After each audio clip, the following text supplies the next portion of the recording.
Hello বন্ধুরা, দেখতে পাচ্ছ মায়েদের বাড়িতে আছি এখনো পর্যন্ত। যাওয়ার সময় হয়ে গেছে। আজকের সেই ভিডিও, মানে আজকের লাস্ট দিন মায়ের বাড়িতে থাকবো। তো দেখো এই ফুলটা কি সুন্দর লাগছে, সকালে দেখে মনটা পুরো ভালো হয়ে গেছে এটা দেখে।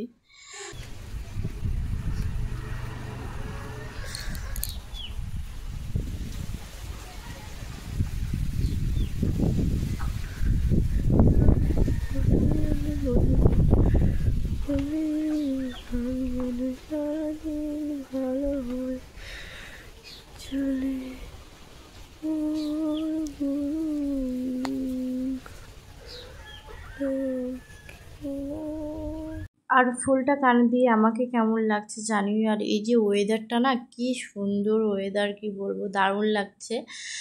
তো এখানে দেখতে দেখতে পুজো এসে পুরো দেখতে দেখতে 12টা দিন কিভাবে কেটে গেল জানি না। মানে 5-6 দিন বাবার বাড়িতে ছিলাম, 5-6 দিন শ্বশুর বাড়িতে ছিলাম, এইভাবে কেটে গেছে। তো এবার হচ্ছে যাওয়ার পালা। এবার কালকের সকালেই হচ্ছে আমাদের গাড়ি। তো যাই হোক, এখানে দেখো মা পিঁপে রান্না করবে, ওই জন্য বললো মানু তুমি একটা পিঁপে ছিঁড়ে নিয়ে আসো। ওই জন্য আমি পিঁপে আনতে গেছি। তো পিঁপেটা দেখে না শেয়ার করে পারলাম না। দেখো কত পিঁপে ধরেছে, আর ভীষণ ভালো লাগছে দেখতে, পুরো ভরা ভরা ফল, কি সুন্দর। তো একটা না এই বড়টা ছিঁড়তে গেছিলাম, তো ছোটোটা ছিঁড়ে গেছে। তো ভাবলাম ঠিক আছে চলো, যেটা ছিঁড়ে গেছে ওটাই নিয়ে বাড়ি চলে যাই, মা এটা রান্না করবে। তো এটা নিয়ে আমি বাড়ি গিয়েছিলাম, তারপরে আর ভিডিও করা হয়নি, কারণ মানে অনেক দিন পরে শেষে 10-12 দিন কাটিয়েছি। খারাপও লাগছে, ভালো লাগছিল না কিছু। ল্যাট খেতে খেতে ঘুমিয়ে পড়ে গেছিলাম। তারপরে দেখি সন্ধ্যাবেলা উঠে দেখি আমার মেয়ে কি করছে, দেখো।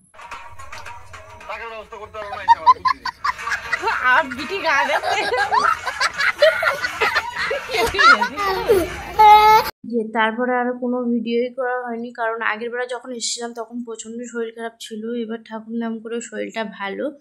তো আমরা হাসনাবাদ থেকে ট্রেন ধরে শিয়ালদা এসেছিলাম, এটা দেখতে পাচ্ছ শিয়ালদা স্টেশন এটা। তো তারপরে হচ্ছে আমরা চলে গেছিলাম শিয়ালদা থেকে গাড়ি ধরে হাওড়ায় এসেছিলাম।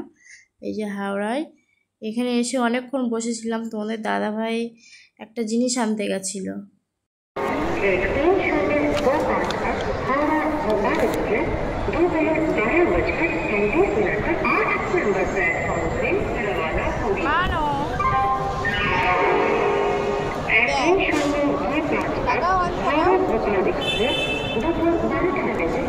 এই যে আমি বলছিলাম তোমাদের দাদাভাই এক জায়গায় গেছিলো, সেটা হচ্ছে এই যে কেএফসি আনতে গেছিলো।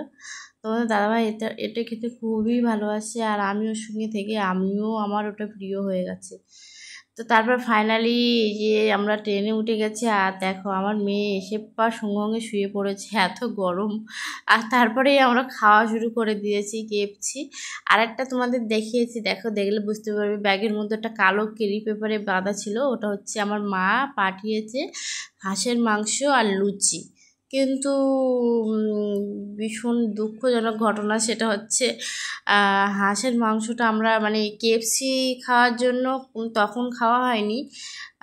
আমরা খেয়েছিলাম রাত্রেবেলা, বের করেছিলাম, তখন দেখি পুরো একদম নষ্ট হয়ে গেছে হাঁসের মাংসটা। এত কষ্ট করে রাত্রে উঠে মা রান্না করে দিয়েছে, সেটা খেতে পারিনি, ওই জন্য ভীষণ কষ্ট লাগছিল। আর পাতি হাঁসের মাংস তোমাদের দাদাভাইও খেতে ভালোবাসে, আমিও খেতে ভালোবাসি, তার খাওয়া হয়নি। কি করব, একটু ভালো তেলে ভাজলে হয়তো নষ্ট হতো না, একটু কষা কষা রেখেছিল তো ওই জন্য নষ্ট হয়ে গেছে। তো লুচিটা খেয়েছিলাম, আর তোমার একটা মাছ দিয়ে মাছ ভাত নিয়েছিল, সেটাই খেয়েছিলাম। আর এই যে দেখো আমি, তোমাদের দাদাভাই, আমার সোনাও কেএফসি খাচ্ছে, দেখো। এবারে না খুব সুন্দর, ও কোনো অসুবিধাই হয়নি ঠাকুরের নাম করে। এটা খুব ভালো লেগেছে, আর কোনো ও ঝামেলাই করিনি। বাচ্চারা তো খেলাধুলো করবে, ওটা করবে। তো যাই হোক, এই যে দেখতে পাচ্ছ আমার না এই কেএফসি খেয়ে খেয়ে এটা একদম ফেভারিট হয়ে গেছে। আগের তারিখ যখন আসছিলাম তখন তোমরা দেখলে বুঝতে পারবে, যে ভিডিওটা দেখলে আসার সময় যে ভিডিওটা করেছিলাম, সেটা পিৎজা নিয়েছিলাম। ভীষণ বাজে খেতে, মানে কোনো দিন নেবো না পিৎজা। আর কেএফসি তো আমি কোনো দিন ভুলবো না মানে এত টেস্টি, মানে এটাই বেস্ট। আর অন্য কিছুর লোভ না করাই ভালো। মানে পাউরুটি টাইপের লাগে এই যে পিৎজাটা আমার ভালো লাগে না। তারপর ওই যে বললাম রাত্রিবেলা মাছ ভাত নিয়েছিলাম, সেটা আর কি দেখাবো, সবসময় তো ট্রেনে পাওয়া যায়। আর আমরা রাত্রে 1টার সময় পৌঁছেছিলাম। Thank you so much.